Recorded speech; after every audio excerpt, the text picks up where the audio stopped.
Dean, how was it out there? It was one of the muddier years for it. Not the muddiest. I mean, this course changes every year, so you're gonna have a different experience every year. Sometimes it's hot, sometimes it's cold, but I would say this is average for like the moisture on the course and the mud. Okay. What from your experience? How many times have you been on this course?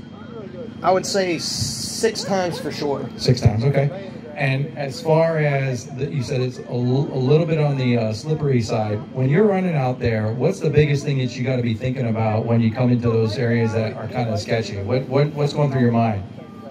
Probably twisting an ankle. But what I was telling somebody else is, with the 50K, we got lucky today because the 100K people came through and sort of showed us where to run and where not to run. So they had it worn down a little bit, so made it a little easier for us. So definitely making good use of the previous runners. We've got 2 runners coming in right now. Dean, don't go anywhere. We're going to talk a little bit more. But if the rest of you guys can make some noise and encourage them in the last bit here as they come across, blazing through. We've got bib number 626 and 654.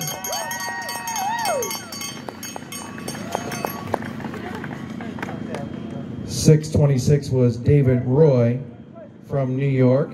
He did the full classic in 2020, and he placed 15th at the Mountain how do you say that? Masochist. That's it. Gosh, that's a good one. What was our number? 504? I think it was 504. Mike, no, that was 14. I'll get it. All right, so back with Dean here, talking about the course. Hopefully we don't have a mic failure.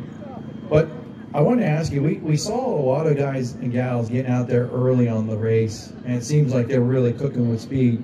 Is that maybe because it was a little bit cooler out today to start off, or did you see that from your perspective getting started?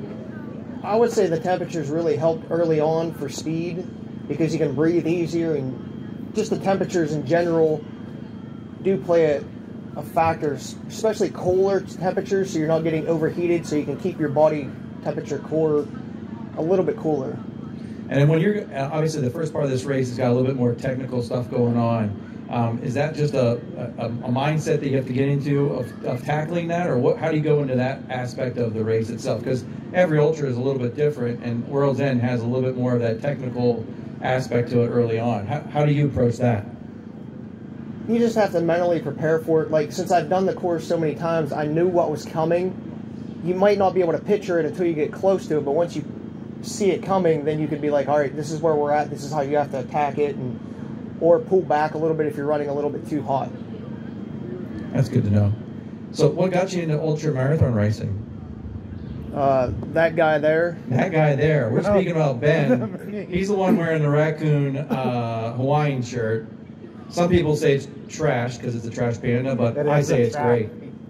He's very trashy. I mean, it's Ben. It's okay. It's all right. So how did he loop you into that? Well, I did a race that he puts on called Dirty Kiln back in 2017, and they were giving out a free entry to the 50K, and I think I finished like 4th that year in the Dirty Kiln, but it rolled down to me because the other guys ahead of me didn't want it. So I was like, hey, it's a free race, and why not try it, ultra marathon out? And I was like, all right, I'll take it, and came and did it. Awesome. And then you were hooked after that, huh? Unfortunately. The ultra marathon runner is a different breed for sure, and you got to be a certain amount of crazy in a good way to be able to do it. So, well, we're really excited that you're out here. We've got some more racers coming in. So again, we appreciate you taking a few minutes.